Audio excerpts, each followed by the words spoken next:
There he comes, just in time. You didn't say 2 or 1. With his wet head.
That is one shaved cat.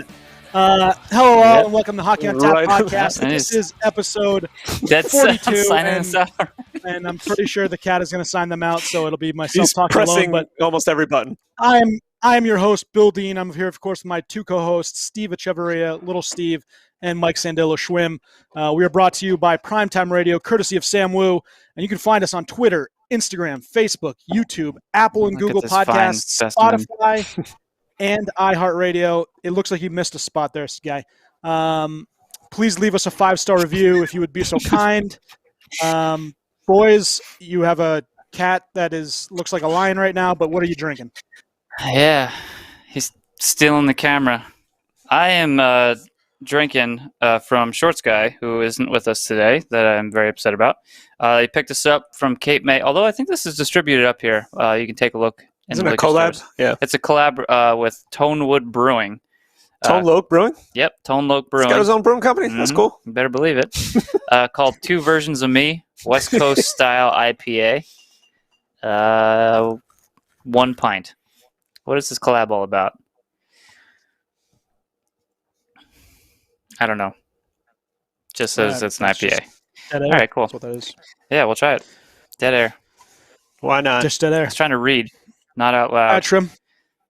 You can read out loud. People probably more interested in what we're going to talk about. Yeah, probably. Double fisting, yeah. Yeah, well, I'm almost done with this one. This is, I think you gave me this one, guys. Sour Slammer. I did. Yeah, not bad. I think you gave me this. So, yeah, it's pretty good. Big Al's Brewing from New York City. Big Al.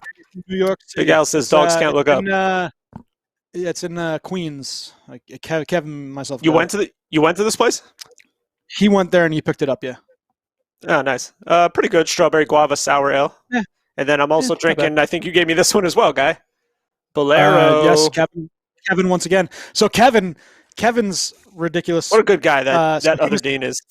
Right. So for January, he was just stone cold, no beers, no alcohol of anything, and then he went off the wagon and went to Bolero Snort and bought out the whole entire place. So he's got tons of beer now again. Went on a bender. Yeah. He went on a bender of buying. I've done that. Kevin's an alcoholic. Nightmares. Me myself, I have just drank at home by myself with a baby. Me and the baby are just drinking bottles all day. I got Fructus Danica by Evil Twin. It is a fantastic purple color, blueberry guava, and blood orange. It's tasty. It's very delicious. Straight purple. Yeah, straight purple. It looks like Robitussin. No, it doesn't. It does not taste like Robitussin was purple. So. Oh, Dimetap was purple. Dimetap, that's purple. That's it. Do people still take Dimetap? Does that still exist, or is that off the market? I don't know. Dean. Well, I don't do that, but I definitely drink. I definitely go for the NyQuil. I'll drink that any day of the week. Just the purple NyQuil. They should make like a NyQuil flavored I've had NyQuil before, but beer. I haven't seen Dimetap since I was like I don't think that exists anymore. I think that's gone. I don't think it is either. But I don't think it actually did anything besides taste disgusting. For in the Go ahead. Drugstore. Yeah. You should just go to the drugstore and Shrimp should just go through it. Well, boys, let's Got get to what's on Tussin, though. tap for today's episode. Here is our weekly snapshot. The Lake Tahoe outdoor games were a big hit, even though the ice conditions were not great. The sun was out, the landscape was awesome. The photo of them going down to the Vegas end, and you could just see the sunset in the background and like the mountains and the trees. It was awesome. Colorado Vegas game was delayed 8 hours from the first to the second period after players and refs continued to fall and trip at center ice and in other areas. Yeah, that was bad. That's bad. There was, and we talked about it, right? Players were actually picking slush up with their sticks, and you would see a ref go down, and then immediately a player would go down, another player would go down. Luckily, no one got hurt. Colorado did win 3-2. The game started again at midnight on Saturday. Well, 9 really o'clock Sunday their morning. Yep. Boston then played yesterday, won 7-3 over Philly. Pasternak with a hat trick. Philly didn't play. Only Boston played. No. Yeah, really. Pasternak, 6 goals, 2 assists in 3 games versus the Flyers this season. So he, eats their lunch. That played good. Bettman said the NHL was okay with the game. What? Eats their lunch? I like it, guy. Yeah, just like a bully. Just he's a bully that eats the lunch. Who the hell would steal 50 bag lunches? It's that damn Sasquatch. It's that damn Bill Dean. The NHL was okay with it, according to Bettman, although obviously it was just an unfortunate sunny day. They did have snow 2 hours before then, so it's not like they didn't think that it could work out. But how cold is it? I know it was all sunshine. I know that was causing the problem, but what was the actual temperature? It was I want to go there. So it's one guy jumping in the friggin' lake with a Speedo on. Yeah, and there was the other guy with that mechanical surfboard. Did you see that? He had like a jet propeller on the bottom of his snowboard, not snowboard, but surfboard. So he was going up and down with waves. Pretty cool. That's cool. Obviously, I thought the games could have been better, but the atmosphere was awesome. The ice conditions weren't, but just the overall feel. I know the NHL doesn't like that they didn't have any fans there, but I did think it was a big hit. I do think that this should really honestly lead way to like a Lake Louise kind of thing, or some like picturesque backdrop and just literally. Yeah, so who scored? Who scored? My boy. SNES. Stammer. He is doing PPG, awesome right one-timer. We'll talk about him in a little bit. He's got 9 goals. I know. Sorry, guy. Go ahead. I was just saying it would be cool to see a Lake Louise kind of thing, or maybe even Central Park, like where it's not an actual go-to event, maybe of like 5,000 or 10,000 people, but you just have a really cool outdoor event where it shouldn't be there, but here it is, and go. So I don't know. Well, you got to be careful with. You got to be careful with those also because of just how gorgeous the landscape is. You don't want to ruin any of it by setting up some monstrosity, even if you want like a couple thousand. I mean, I don't know how many people that they would want for like a scenic event like that, because these games have been basically just stadium series games, and they want to pack in the most fans as possible. They're going for like the record for attendance in a game is kind of their goal. They've never done this like scenic thing, which I thought was so friggin' cool. I love turning on the Colorado Vegas game. It was just like breathtaking. Just the scenery. Like I want to go out there and see it. Like I've obviously never been there, but I would love to go now. And the fact that they did it and it went over well. But I don't think the league is probably not going to want to do another outdoor game without fans. So the scenic games like that are probably not going to happen unless maybe it's preseason, which might be kind of cool, I guess. But there's a lot that goes into the production for a preseason game, so I kind of doubt that would happen also. Yeah. So, yeah, I don't know. I thought it was really cool. Like you were saying before, the games themselves weren't great, but I just loved where it was, and it was really cool to see. The ice sucked, of course, in that first game. I didn't make it to midnight to watch the rest of that game. No, I wish that the Boston Philly game was a little bit better, but that turned out to be horrible. But that being said, I really did enjoy just watching. Like it's like National Geographic almost. Yeah, right, Melvin? It was really cool. Schwim, you got anything on it before we turn to our next topic? Just like like you guys said, the scenery was awesome. Like they had that drone flying over, so you could see like the whole lake and everything, and the whole setup they had. I thought that was really cool. Yeah. And then the first game, I didn't watch much of that first game. The second game, I watched most of. But so I didn't get to see them shoveling slosh off the ice in the first game. Yeah, it was pretty. But the second game went. The first period was a little sunny. You could see all the shadows and everything on the rink, and then or the first period, and then the second period. Once the second period started, that Boston Philly game, it looked awesome. Like the lighting that they had on there and everything. I mean, you couldn't see the background anymore, but it was still really cool. It was a cool thing to see. Setup. Fleury's setup was sweet. Was awesome. Yeah. He had a nice setup. Fleury was awesome. Sharp. He always does it right. He knows what he's doing. Yeah. And of course, the Nordiques jerseys. As much as I complained about it, because it's not Quebec, it's Colorado. I love those jerseys. Are very pretty. They look good. Yeah, they were awesome. It's a cool. So those look good out there too. No, absolutely agreed. I was just thinking like Lake Louise, right? If you could do something where you could float, almost, set up the arena pre-freezing, so you'd like set up in the middle of the lake this floating flotilla kind of thing, and then you freeze that and make the hockey rink out of that, so that you don't actually damage the, you're not pillaring down into the earth or whatever, and it's actually floating in the lake.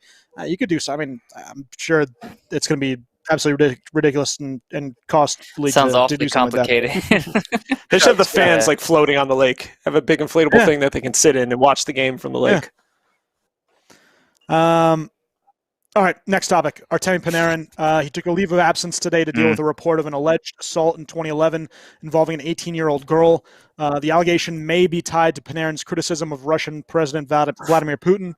Panarin sent a tweet out a month ago that was pro Alexei Navalny, Putin's opposition in the Ukraine election. He also had an interview a while back that criticized Putin's regime. His former coach, Andrei Nazarov, is a Putin supporter. He criticized Panarin for his outspoken beliefs and alleges that he beat up the girl in 2011. So Panarin will take a little while off from, time off from the Ranger organization. The Rangers are backing him. He is vehemently not denying everything that's being accounted. And, for most accounts, listen, first of all, if this is true and Panarin actually did this, he doesn't belong in the game, and I'll come back and I'll give him all the shit he deserves. But from what this sounds like, it's a slander piece, and coming from Russia and coming from anti Panarin and anti Navalny people, it's bullshit, and that also doesn't have a place in the world. That you can basically, just because your political beliefs, you're going to get destroyed publicly. So.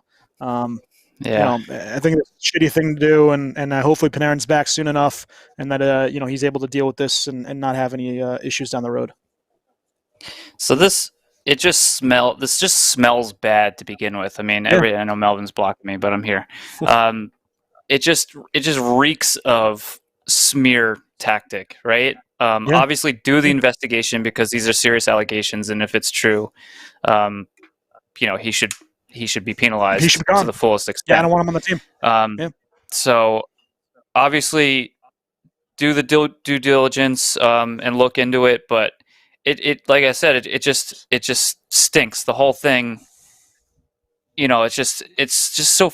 You look at the figures in it, like his Nazarov, right, who once beat up a team doctor, right, or something like that.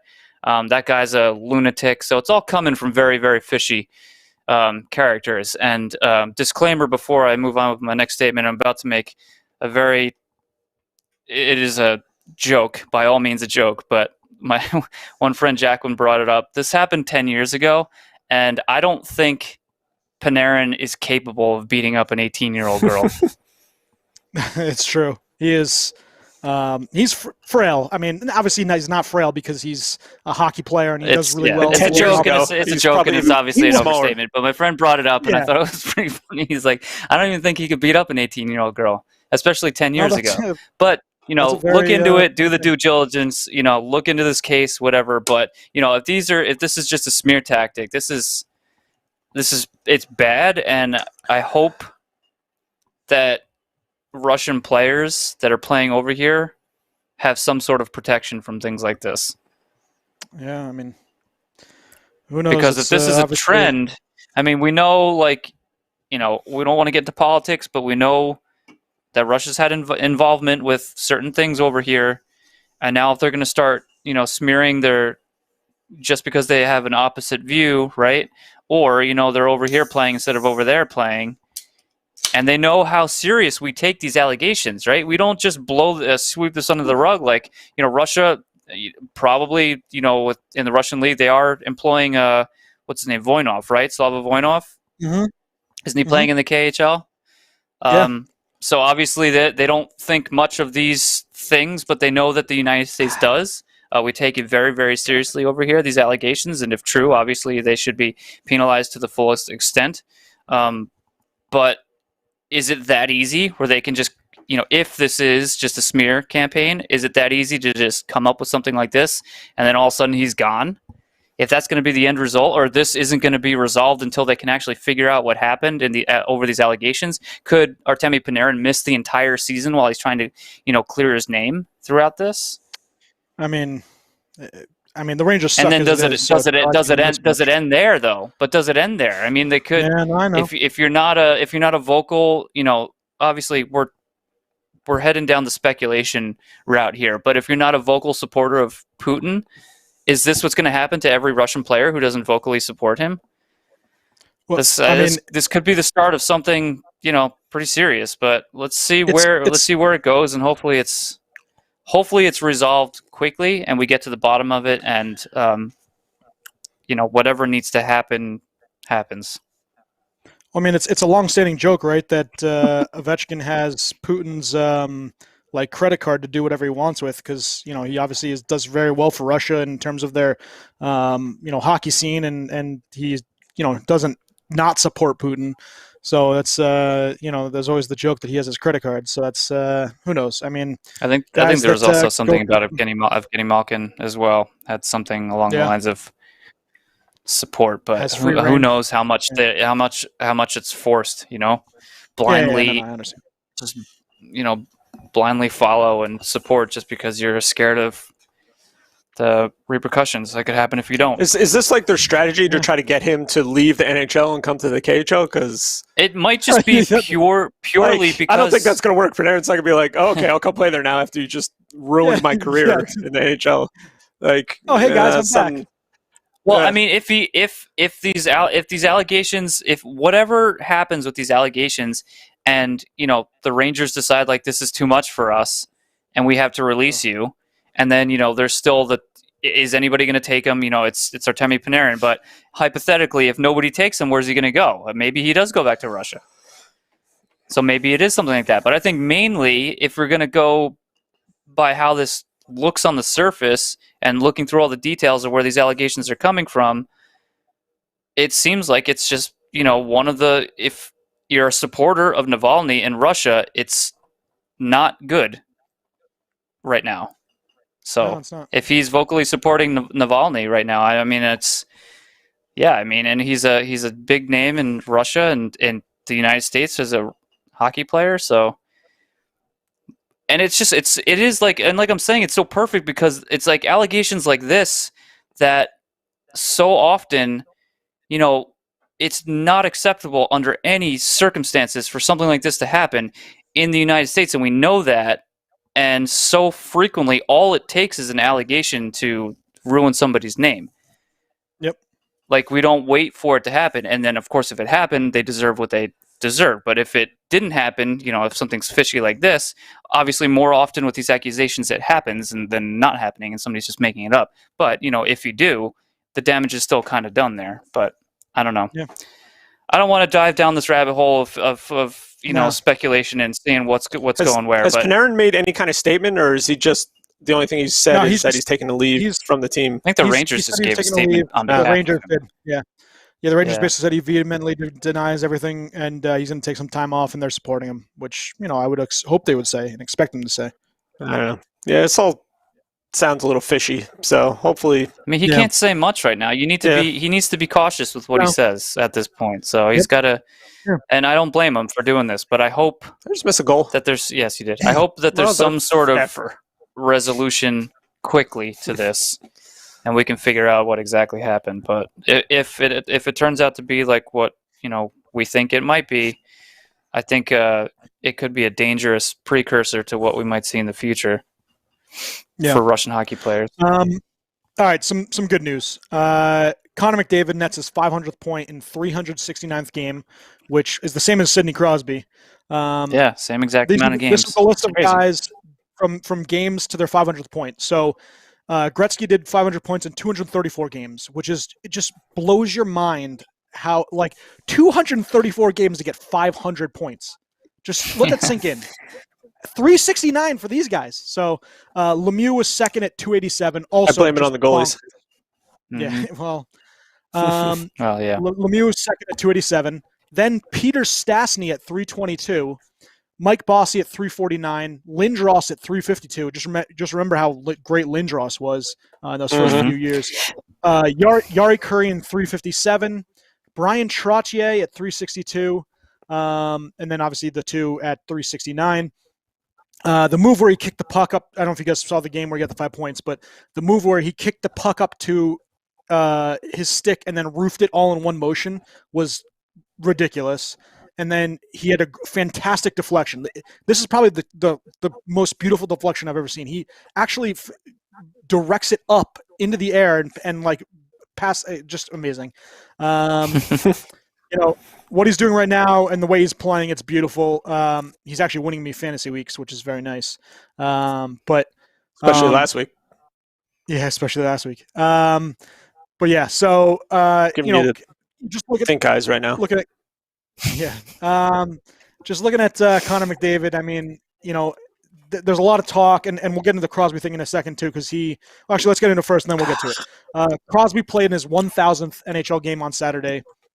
He has the 8th most points through 1,000 games, and is the first Penn to do so, play 1,000 games with the team. Yeah, that's surprising. Yeah, a little bit surprising. Huh. So here was the question. It goes to show how much Mario's career was upended with injury. Yeah, it was ruined. Which is very upsetting. So here's the question: is Sidney Crosby a top 5 player all time?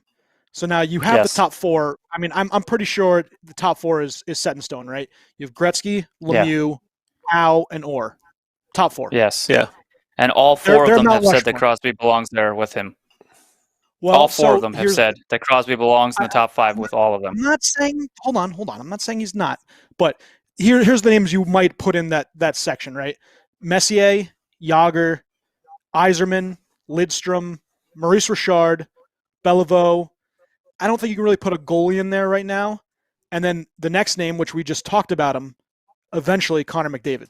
And obviously, when you think of top 5, longevity is the number one part. So that's why I'm not putting him in there right now. But I mean, it's hard not to put Sid in that top 5.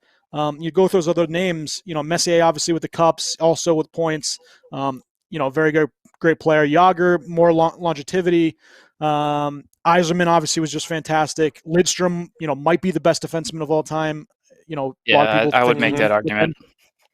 Lidstrom was obviously so good. Maurice Richard back in the day. We didn't see him play, but the records he set and his goal scoring 50 and 50s, and Beliveau the same thing. It's fun to think about all these different guys. If you're going to do goalie, maybe it's Hasek. But even then, I still don't think a goalie belongs in that top 5. But yeah, I mean, I probably put Sid there, and if McDavid keeps playing the way he's playing, he's eventually going to bump Sid out, and he'll be in that thing. But it depends, because you also need. I think you also do need success. David needs to win. He can't just keep getting points and winning. What do you call it? Art Ross trophies. Yeah, he needs to get a cup under his belt. Which, all the guys that I named before are all McDavid is probably the most skilled player we've seen in a league that could just completely dominate since Mario Lemieux or Jaromir Jágr. He's just dominant as far as skill goes. That's just flat skill. McDavid's right? McDavid's in a class of his own, and then there's like everybody else in the league. It is. Yeah, it's skill wise, just skill wise. I'm just talking straight skill. Yeah, just skill wise. He's like, I don't know. But there's a lot more that goes into it to be like top 5 in the league, at everything. Because there are a lot of guys on there that you wouldn't put in the top 5 that had super skill also, and there's intangible too. So right now I say it, and my argument ends with the fact that all 4 of those guys say that he belongs in the top 5 with them. And that's really the only defense I can give. There's nothing. I mean, you can talk statistics, which are there. Championships, trophies are all there. Everything. And those 4 guys are like, yes, he's there with us. That's convincing enough for me. Yep, I'm not going to deny it. It's and no one's calling him the best player in the league. We're just saying he's the best player to ever play, but he's certainly one of them. No, I mean, and not unfortunately. I mean, Gretzky just is what he is, which is just an absolute beast. Mm-hmm. I mean. You keep saying if you take out all his goals, 900 and whatever it was goals, he still leads the league in points by a wide margin. So, like, that just shows you how. Can I ask a question about Gretzky as a Rangers fan over there? Why was his jersey so big? I don't know. I mean, he did that tuck. Did you notice that? He's like, he raises his arms when he's saying bye, and there's just this huge. It's like a goalie cut jersey with this huge wing. Yeah, I think he wore goalie cut jerseys. Why is your jersey so big? It was like he was 900 pounds, and then all of a sudden lost weight, and it's that arm flap. Yeah, yes. And they tucked it in. He just looked. I don't know. And I think they said something about the reason why he did the tuck in is because he actually had a big jersey when he was a kid, and. He almost like he was tripping on it, so he tucked in the one side, and that just kind of stayed with him. That was the whole reason for the tuck in. But yeah, I mean, definitely, he could have been more fitted for the jersey. Let's put it that way. He's another person that I don't think could beat up an 18-year-old girl either. So no, he was frail. I think Gretzky is also one of the luckiest players in the history of the NHL, just based on when he played. Based on when he was in the league, how horrendous the goaltending was. And I'm not saying he's not skilled. It's like it's having like McDavid against a bunch of like e-bugs. And, like every team has an e-bug. Yeah. And, like I really still to this day I can't imagine there was no athletic goaltending. That there's worse goalies. That there were worse goalies out there. How was anybody who played any worse? And then you have a guy who has tremendous skill. He's going to light these guys up. They're just useless. They're just kind of there to block what was shot at them. He was even then it was a struggle. He was right place at the right time. You're talking about that, right? But hold on. So from 1971 to 1979, Ken Dryden played in the NHL, right? And that's when goalies were god-awful. He's still second in the league overall in save percentage all time.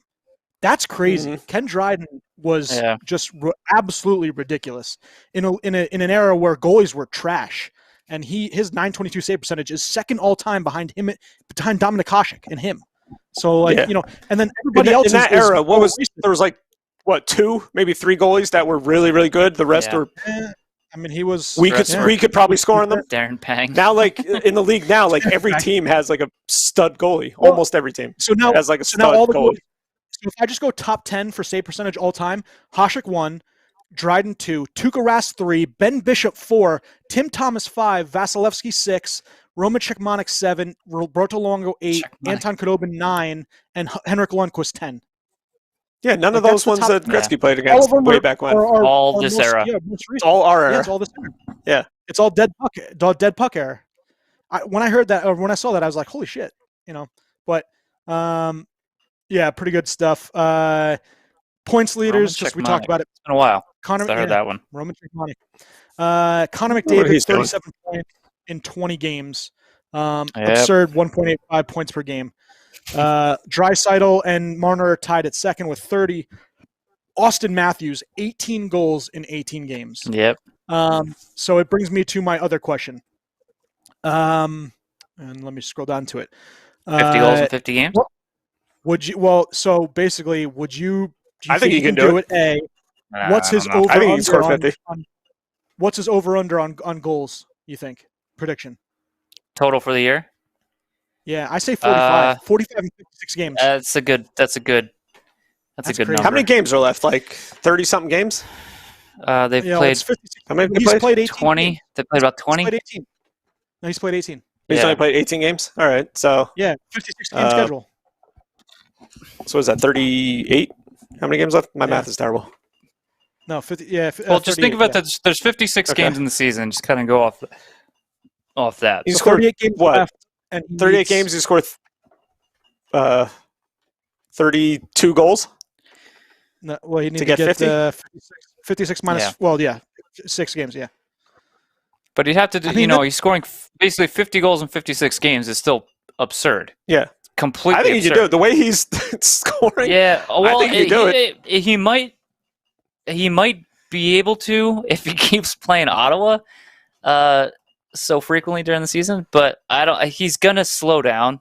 I think he's gonna win the what do you call it? The Rocket, right? He should. Hopefully he does. I imagine that he's Unless he going to gets still hurt. have a pretty torrid pace, and I still think his goals per game are still going to be very high. But I don't think he's going to get to that 50 and 50. Although that would be pretty freaking awesome if he did. And he's also. I think he can do it. it. I think he can do it. He's in the heart conversation along is with it McDavid. can do it or will do it? I want to Both. hear you. I think one, he can do it. He definitely has the ability to do it. I think he's going to do it. I think he's good. I think he's going to do it. He's putting Toronto on his back. He's had enough of this shit with their terrible. Well, right now they're getting shut out by playoff. the Flames. So. Okay, well, wait a second. He'll change that. They get a power play. He's pretty much scoring. Yeah, I mean, I think he can do it. Right, him getting 50 could definitely happen. McDavid is on pace for 104 points in 56 games. He's another one that can get 100. Both of those two are in the Hart conversation right now, and if they win their division, they're going to get that trophy. So, obviously a lot of other players have been fantastic for the respective teams. You have Scheifele with 26 points, Kane 26 as well. You our boy Brock Besser, friend of the podcast, 22 points, 12 goals in 22 games. Yeah, boy. Backstrom's also up there, Huberdeau, and then James Van Riemsdyk finishes up the top 10 with 21 points. JVR, that's the most surprising 21. one. Yeah, so we'll get into that. That's actually one of the things I have coming up. But all right, so there was a big piece this past week about the Coyotes by Katie Strang from The Athletic. I do want to go through a couple of the things because it does bear, talking about it and discussing because, it's ridiculous, this whole thing. And so I'm just going to go through it real fast. But her piece basically walked readers through the disaster that seems to be the Arizona Coyotes franchise, including ownership and management issues, internal turmoil, lawsuits, unpaid invoices, breaches of contract, shady business dealings, claims of sexual harassment, other problems that only suggest the Coyotes are perhaps one of the biggest failed experiments in sports history. Strang specifically discusses instances where at least 8 vendors were called and threatened or scared into accepting lower payouts of outstanding balances and then being paid for the work after they'd agree to settle. One vendor noted that it felt like this was a strategy the Coyotes had implemented hundreds of times and they knew exactly what they were doing. Players and prospects were not paid signing bonuses. Longtime employees were not paid or wrongfully terminated, and therefore countless stories of other unpaid debts. There was also the news of former GM John Chayka's ugly exit. Bill Armstrong, who is Chayka's successor. Strang actually noted that Armstrong actually threatened her with an email, and she added this in her story. Threatened her with an email, and his daily schedule and other files had been stolen from his computer. As many of her fellow writers at Athletic are noting, Armstrong clearly did not understand who he was trying to intimidate because Katie Strang is, she does this for a living and she's really great at what she does. Strang goes on to note that multiple employees have said they reached out to the NHL about issues in the workplace to document what they were experiencing and in some cases to seek help. Outside of the already public missteps that include the Coyotes illegally testing players at the NHL Combine or the drafting of Mitchell Miller, who obviously then they renounced the rights to. And a mental performance consultant came under scrutiny despite never having been considered a key decision maker or included in any scouting meetings in January, there will be sexual harassment issues, financing, reporting discrepancies, appropriation of monies, problems, and more. Obviously, they're being looked into by a law firm, and they did terminate the contract of former assistant GM and executive vice president of hockey operations, Steve Sullivan, and now they're going to go back to him in a lawsuit. But I liked him there's too also talk, as a player. Yeah. I mean, there's also talk about them Former taking Devil, money right? that came from teams do the I'm blanking on the name, where they give money to poorer teams to kind of get them going. Man, why am I blanking on this? Just like giving money to a poorer I don't team. know. To help them. Anyways, they basically they're getting funding from the richer teams, and they're taking it and they're using it in areas where they shouldn't be. So obviously, other teams are upset about this as well. Misappropriation. Collective bargaining, whatever that is.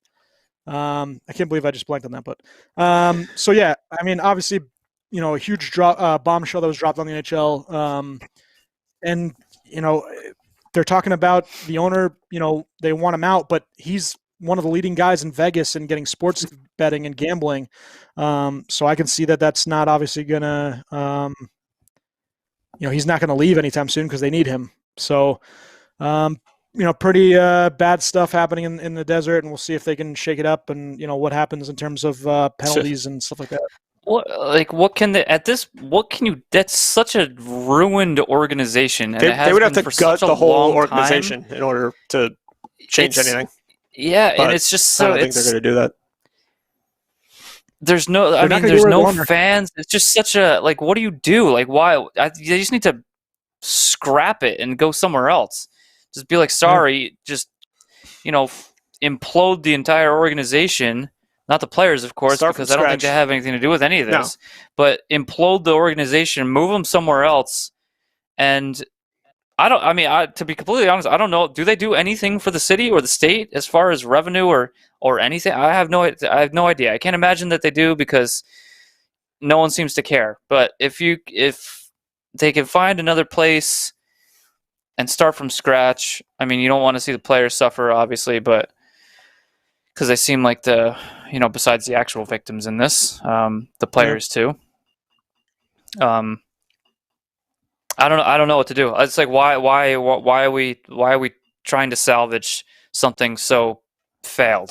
I've never heard so much BS come from one. Yeah, one irrelevant organization. Not even right? a big a lower market team or whatever. Yeah, they get killed. It's pretty unbelievable to. It obviously hasn't benefited anything, right? They haven't had a single ounce of success. I mean, maybe those guys are getting paid money that nobody else is. That's probably what it ends up being. It seems like a lot of shady shit is going on with that team. Yeah, it's just. I know that Shane Doan is in there. Shane Doan's in the organization now, and he's had to apologize for all this stuff, and he hasn't even been a part of it. He's just like, what am I to do? No. He's like the nicest guy in the world, and he's got to deal with all this crap. Yeah.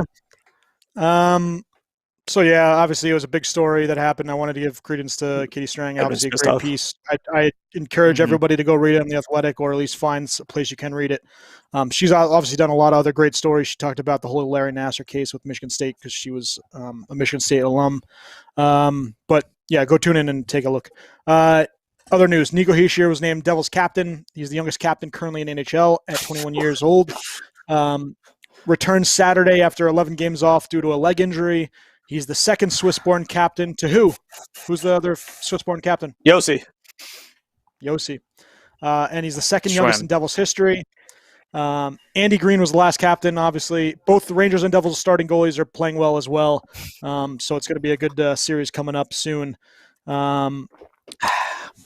Other news, Trevor Zegras to make his debut for the Ducks. By the way. Yeah, Aaron Dell looks good, too. Glad he got recalled. Yeah. And Zegras is killing it in the AHL, right? And the leading scorer, right? Yeah, I think. 9 goals. So Zegras has 9 points in 8 games. The Ducks are obviously last in offense at 1.83 goals per game. Oh, yeah. There you go. Might obviously, Zegras led the U.S. to gold in the World Junior Classic. His compatriot in San Diego, Jamie Drysdale, has 8 points in 8 games, and he could be the next to get called up. They should. I mean, just get all the talent up there they can. Why not? And then the Ducks recently waived Adam Henrique, former Devil. So he's on the waiver wire. Sorry, Shorts. Maybe he'll come back. Other news, Chicago's playing well behind Lankinen. I think he's Chicago's second in the Central. Where the hell did he come from? Yeah, I have no idea. The Flames will activate Zach Ronaldo for a spark. Why? Why is he the spark that you need? I don't know. McDavid just destroyed them, 5 points, including a natural hat trick. They even the Flames even had a team meeting, including the coach and GM behind closed doors. So that train wreck. Obviously, they're beating Toronto right now, but Fast again. God damn it, Dean. They're talking about the Flames having a sell fest over in Calgary. So we'll see what happens Sam there. Still big name. Yep, big names. Big stash. So there was a Joe Thornton story that I saw recently, and I had a couple of fun little just stories about him. So quickly, Mike Knuble, and they went to a bunch of his teammates, and they kind of went through stories.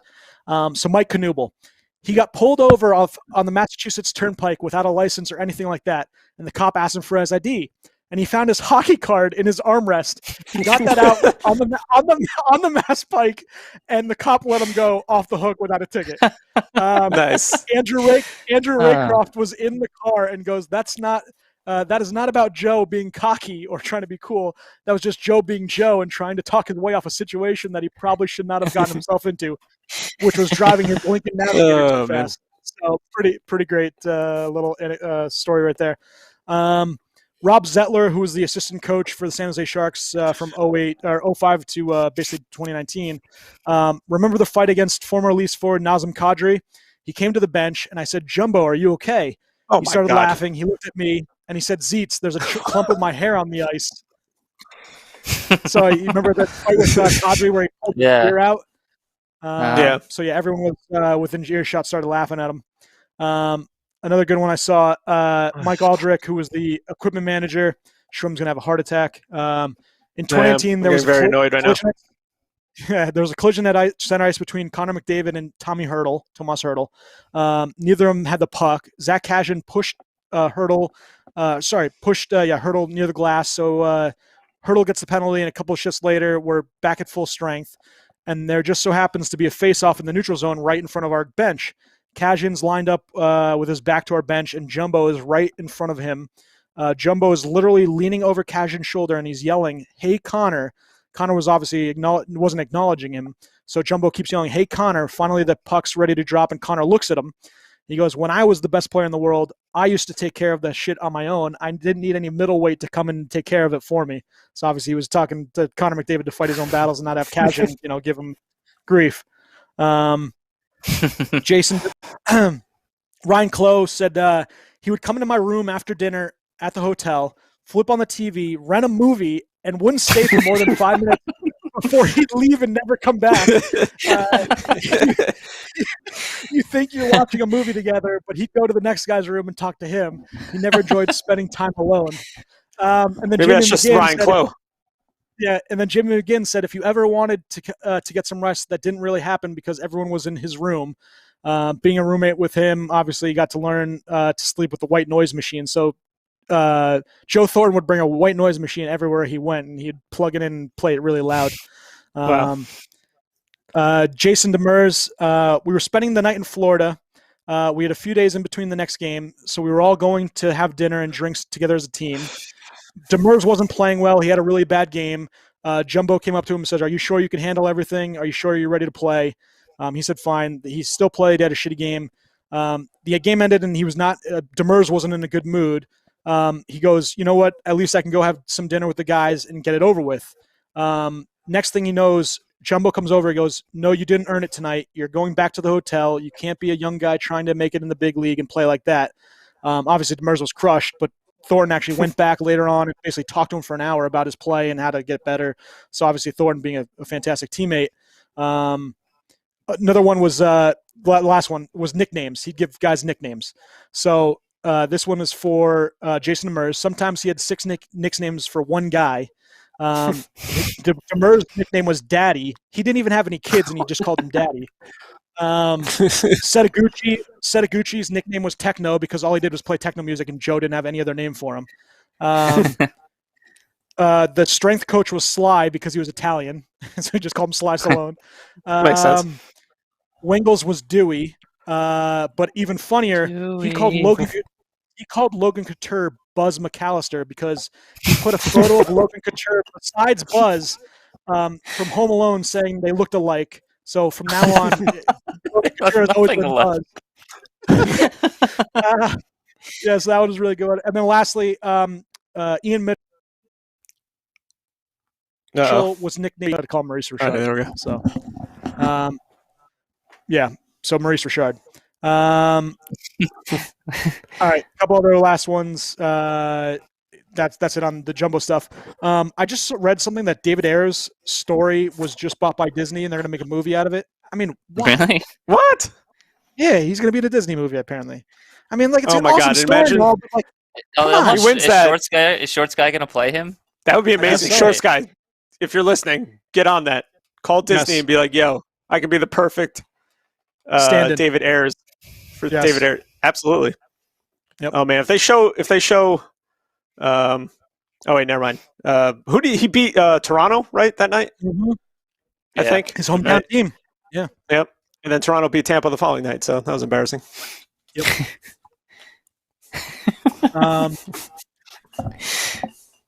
All right, so some injuries. Jacob Trouba out 46 weeks with an upper body injury. We're going to see a lot of young Troubs. guys. And hello,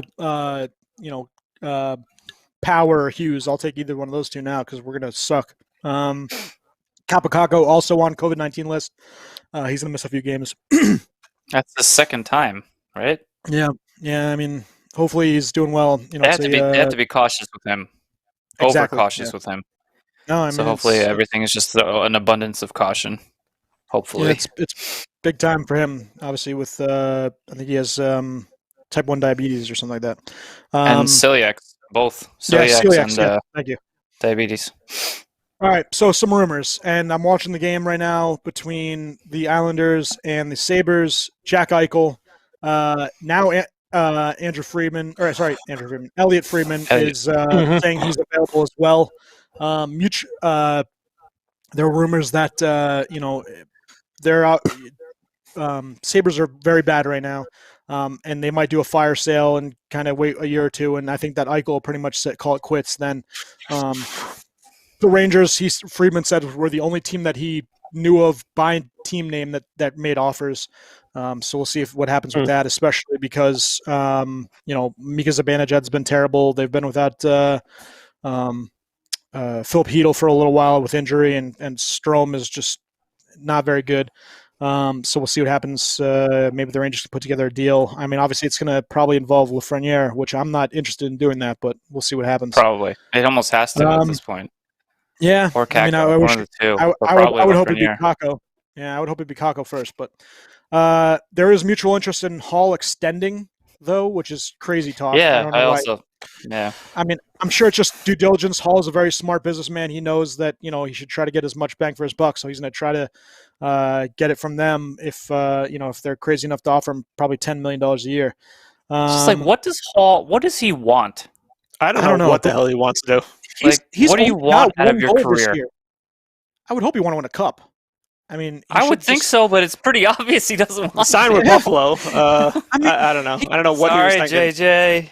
Sorry, JJ. Yeah, sorry, JJ. Yeah, poor JJ. Just getting worse. I wish JJ was on Buffalo. Then I'd watch Buffalo games. That's true. Yeah. I think JJ and Eichel can make a pretty good line combo. I think anybody in Eichel could make a good line combo. That's true. JJ can do it. JJ would help Eichel out. Sabres could also ship out Eric Stahl, maybe to Montreal. And then just today, Jeff Skinner's a healthy scratch. So, obviously their $40 million man is not playing up to snuff. The Predators could be major dealers at the deadline. Matthias Ekholm, with 1 year remaining at 3.75, is the biggest name that could be dealt. Granlund. Granlund. Yeah, Mike Granlund. Think of a Muzzin type deal. Also available, Granlund, like you said, who the Leafs are after. They need a winger. Halla, Cousins, Brad Richardson. The only untouchable would be a sneaky good acquisition. Yeah, he could be good on if he's healthy. A good team to make a playoff run. Yeah, if he's healthy. He's a good playoff player. I would take him. He's a skilled forward. I would absolutely take him. Score goals. Yeah, I like him better than Coleman. The only untouchables per Friedman are Yossi, Ellis, and Pekka Rinne, actually. Obviously, Yossi has a no movement clause or no trade clause, and they're not going to deal him. He's their face of their franchise. Ellis, Yeah, obviously, being a fantastic defenseman. Pekka There's Rinne no way. was funny on this list. He's got a year left, but they just don't. They I think would he think wants to Philip retire as a. Forsberg too. Well, so apparently Forsberg and Dante Fabro, you would have to give up a shit ton to get them, but they're not untouchable. Okay, yeah. I mean, Okay. they could get a king's ransom for Forsberg. That's for sure. Yeah. Minnesota Wild are looking at Derek Stepan from Ottawa. They need some center help. Jake Virtanen Sure. is also made. Yeah, Keep doing- he's made available. Keep doing God's work, Minnesota. Oh my goodness! Jesus, that was a good jump. Yeah, You came from like up there. he jumped from over my shoulder, showing off his cut. What are you doing? You want some? Very nice. Like I said, Jake Virtanen is also available 1 year, 2.55 mil per. Mhm. All right, so I wanted to go over. We'll save the NHL Mount Rushmores because I actually want to do that. It's pretty interesting. We could do overall teams and positions. So we'll save that for when Shorts guys here. But let's do the biggest surprise and disappointment for teams and players for this first a little over a quarter of a season. So the biggest surprise for myself for teams was Chicago. Obviously third in the Central. They're 9-6-4. Everybody thought they were going to be dog shit and Yeah, they started off. They started off off as we expected. Yeah. Yeah.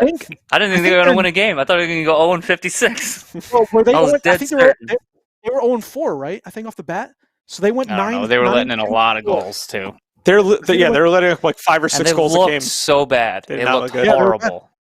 Well, they finally Well, got a good for them. goaltender, it looks like. Yeah. Yeah. And they're Chicago was my biggest surprise. My biggest disappointment is Calgary. They're second to last in the North. They're 8-9-1. I expected more from them, especially just goaltending the way around.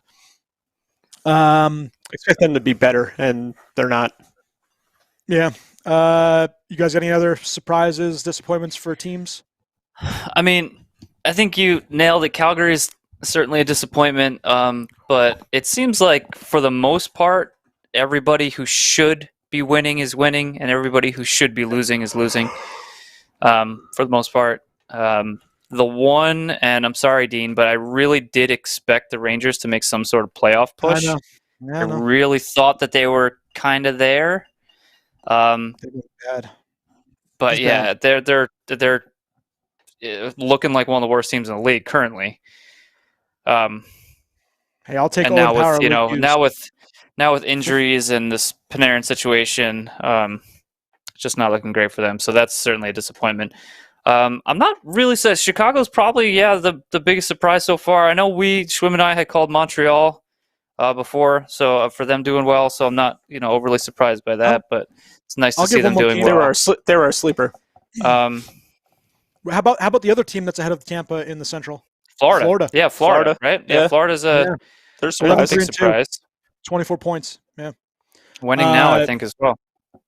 Yeah, no, what's his name has been awesome. Matt Martin just scored, so Islanders up 2-1. Bobrovsky's been good. Oh boy. Yeah, Bob's been well. Drieger's done really well for them, backup goaltender. Mhm. Huberto is going Anthony, off.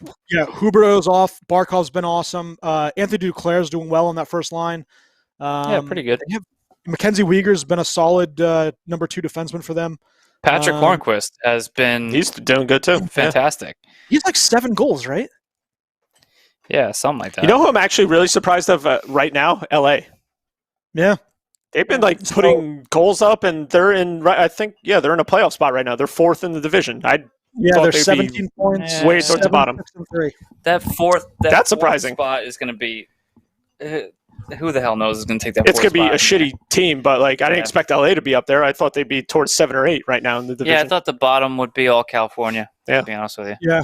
Yeah, I mean, the Buffalo Wild, and the Devils are right where they should be. Detroit's right where they should be. Ottawa's right where they should be. Well, the Devils have been Yeah. better than I thought that they would be. Yeah. Although they've lost 2 straight now, and got horribly outshot by Washington last night or yesterday afternoon, Yeah. I should say.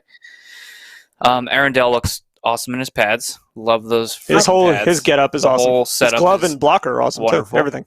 But I am we were surprised- talking briefly after with Shorts guy about the Devils and how they've been surprisingly doing better than people have thought that they would be doing, and I was bringing up how much of it is like a feeling out process where they're so overlooked, by teams. So somebody like Boston who goes in and loses to the Devils, you're looking so frequently. If you're looking at a team that on paper looks very weak and you're expecting to be the weakest team in your division, are you looking to the next game already? And maybe that's how they're getting some of their wins. I don't know, but they've looked impressive at times. But then also, for instance, like yesterday, I think they went up 2-0 on Washington, or 2-1 on Washington. I believe it was 2-0. And then from then on just got hammered, just completely hammered throughout the rest of that game. And that is kind of more what I expected. So we need to see more of them. They just haven't played that many games, so we need to see a little bit more. But Blackwood has looked great. Can't discredit anything that he's done so far. He's a good surprise, being that I thought Corey Crawford was going to be the starting goalie for the season. And but he's done really well. 2 more disappointments. Nashville Predators, 14 points. They're second to last in the Central. Yeah, I didn't think they were going to be very good, though. I thought they were like middle of the road. Yeah. And then Buffalo Sabres. I mean, I actually thought they could be, maybe that 5-6 spot. They're dead last. I mean, they're bad. Yeah. Are they worse than the league? Or is Ottawa? No, Ottawa is. No, Ottawa's. What's actually kind of surprising? I'm looking at it right now. The points percentage, just in the Central Division, Carolina's at 781, Florida's at 750, and then Chicago's third. They're at 579. Tampa's winning percentage is 700, and they're in fourth. They played 4 less games. Yeah, but isn't that weird? Like they're a barely above 500 team, and everyone else is 700. That's all around them. Yeah. Dallas isn't doing great. They've only played 12 games. Yeah. And now with the and they're losing now, I believe. They were losing, right, at least. I think some surprise players and disappointments for players. So surprise, I have Brock Besser, 12 goals, 10 assists, 22 points. I don't think he should be in the top 10, but he's been fantastic. The other one, JVR, Van Riemsdyk, 8 goals, 13 assists, 21 points, top 10 as well. My negatives, Mika Zibanejad, and I'm going to go Homer. 2 goals, 2 assists. It's been absolutely bad. They're terrible. And, there's rumors that obviously he's still fighting COVID and he still has some issues with lingering effects. So if that's the case, he gets kind of a pass. But, he's been real bad. And for some reason, the coach won't take him and Kreider off the same line. They continue to play them together, and they've both been disasters. So we'll see what happens there. The other one I had, and I had this guy winning the Rocket Richard as in the beginning of the year. Patrick Laine has been absolutely atrocious. 6 goals, 4 assists. Kind of in La La Land in Columbus, and also just with the whole issues with Torts. You get what you get what you ask for, you get what you wish for, or whatever the hell that saying is, when he wants out of Winnipeg and then he ends up with friggin' Tortorella in Columbus. Yep. I mean, he got out of Winnipeg, and now look, you're in a much worse situation. So enjoy however long you have to be there. But Buffalo just scored on the power play. I don't feel bad for him. No, nice. Sam Reinert with a goal. Ooh, bats it out of midair. Holy crap. Sam Reinert, nice goal. He batted out of midair just below the crossbar. Pretty nice. I always get him and Bennett mixed up. Is that Reinert, or is that – which one is Calgary? Reinert. Sam Bennett? Yeah, Sam Bennett. Yeah, Bennett is Calgary, yeah. Obviously, we are, the other top guys in the league. A couple guys that just jump out. Kopitar still 21 points, has played really well in 16 games. Nikolai Ehlers is also up there. David Perron. DeBrinket's back to scoring some goals. Perron started slow, too. Didn't have a great start to the season. Yeah. And like I said, Matthews with 18 goals, McDavid 12, Besser 12, Toffoli 11, and then a couple of guys tied with 10, and Ehlers, Scheifele, and Draisaitl. Toffoli's kind of dropped off the map a little bit. He was on fire for a little bit. Now we all knew that he was going to be streaky. His goals come in bunches. Yeah. Vincent Trocheck also with 9 goals has had really good campaign with Carolina. He's doing good. It's a perennial third liner in Florida, basically. Niederreiter, same thing, having a really solid 9 goals with Carolina as well. And then Josh Anderson, not really great in terms of points, but he's been scoring for Montreal also with 9 goals.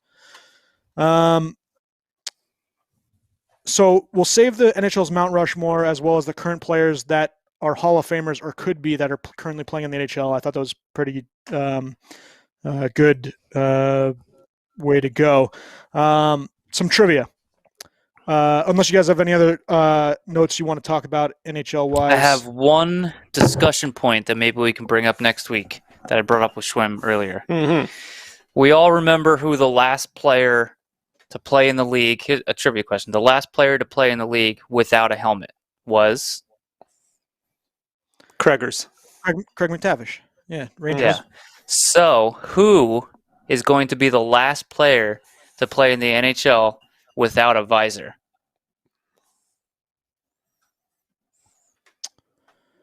I mean, Getzlaf is still playing without a visor. Mm-hmm. Getzlaf, O'Reilly.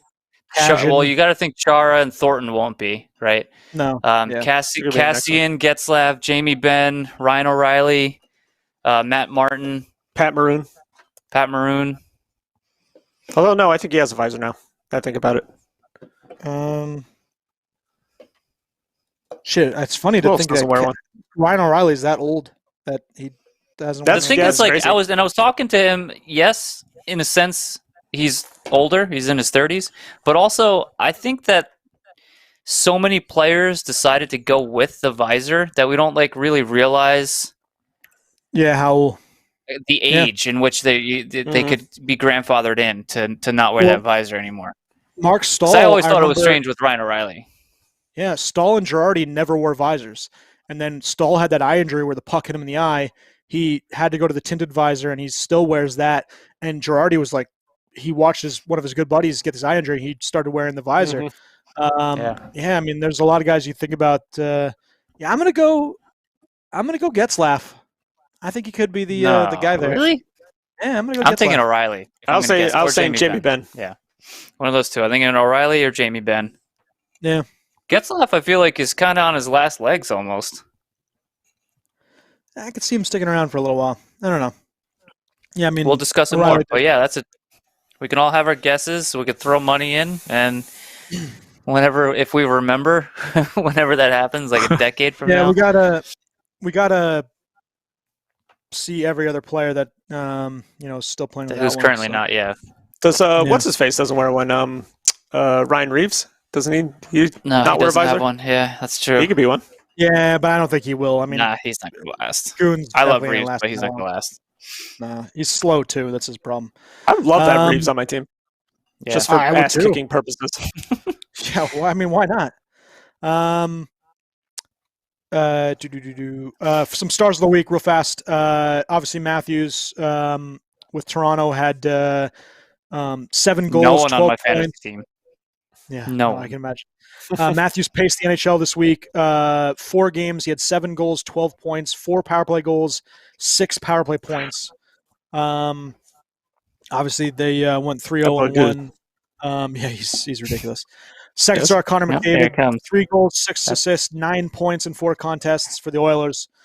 Third star David Pastrnak with obviously the 4 goals in 2 games, including the hat trick yesterday for the Bruins. Second hat trick of the season, right? Yeah. We talked about it. Skinner being a healthy scratch. Yeah, it's going to scratch. Yeah.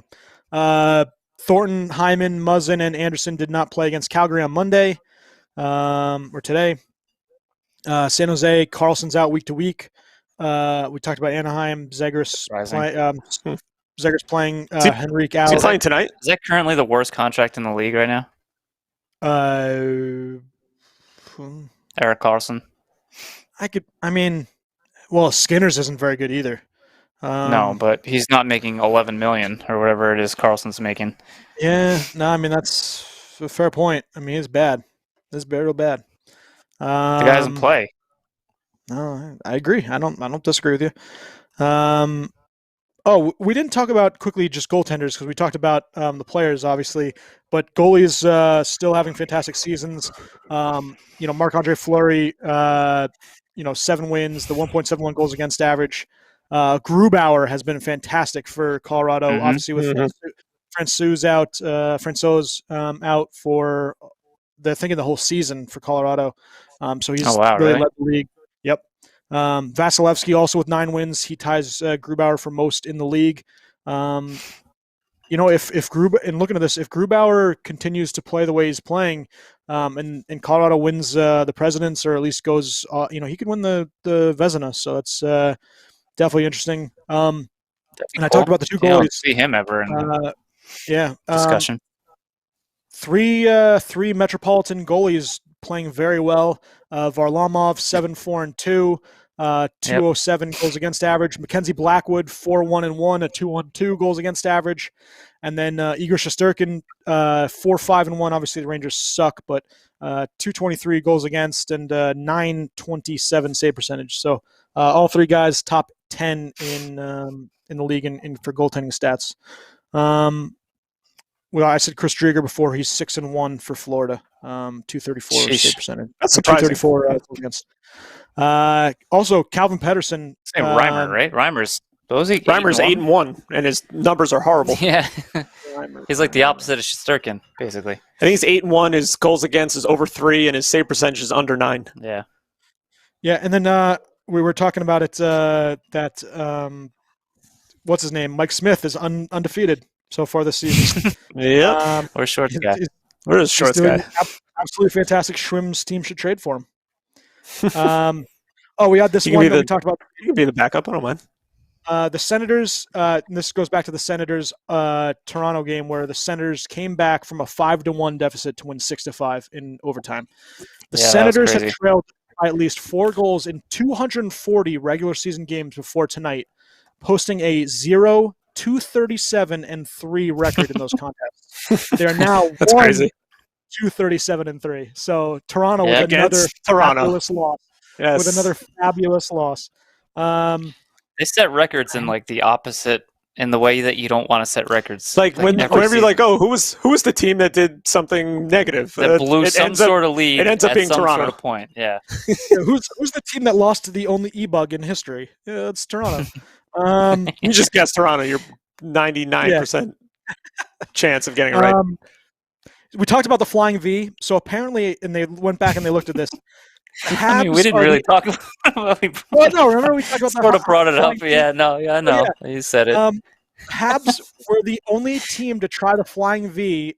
It was in 2016-2017 season. They tried it 3 consecutive times. And the first time they failed to leave their entry zone. The second time they gained the entry but lost the puck, and the third time they actually scored.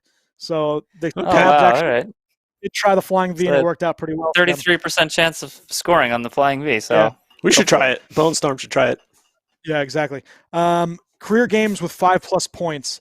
Evgeny Malkin has the lead with 8 games with 5+ points. Connor McDavid now. That's in 916 games. Connor McDavid in 369 games has 7 5+ point games. Marchand's also up there with 6. Crosby with 6. Backstrom with 5, and Eric Stahl with 5. I did have one more. This was pretty good. I saw this on Instagram before we do one trivia question. And we'll head out. There was a little Twitter/Instagram beef between the Canes and the Pittsburgh Penguins. So the Carolina Hurricanes said this to the Pittsburgh Penguins Twitter account. And this was when they played each other. They were wearing that horizontal stripe Pittsburgh jersey. So the tweet was, bold move wearing these against the inventors of diagonal. Because I guess Hurricanes were the first one to do the diagonal name across the chest. I don't know. That was their Twitter beef, right? So this was Pittsburgh Penguins retort. Bold move to steal the Quiznos logo. Yeah, I remember saying that. That's fantastic. That was great. I wonder what did they say to that? I think that was just kind of drop the mic style. So, but yeah, Quiznos. I freaking love Quiznos. Who is responsible for that tweet deserves a friggin' raise. That was great. Should have been the new GM. Doing the trivia. Okay, so trivia question. Toronto. Yes, Toronto. I got it. Who is second in total points during the 1980s? Gretzky's obviously number 1. Who is the second in total points during the 1980s? Is it Lemieux? Nope. Okay. In the 80s, not Lemieux. Was it Messier? Nope. Huh. Give up. Schwim's got to guess. I don't know. Yari Curry. Peter Stastny. Stazzlebees. Okay, should have said that. Stastlebees. All right, I'm going to go with a 4 for Fructus Danica. Fructus. This is Sounds good. It's quite bitter, so it's like a typical IPA. 375. I'll go the same for this one, and I'll go one notch up for your little Bolero. 4. 4. Glorious. Pretty good. All right. Schwim, take her home. In honor of Lake Tahoe and The Godfather being filmed there, I know it was you, Dean. You broke my heart.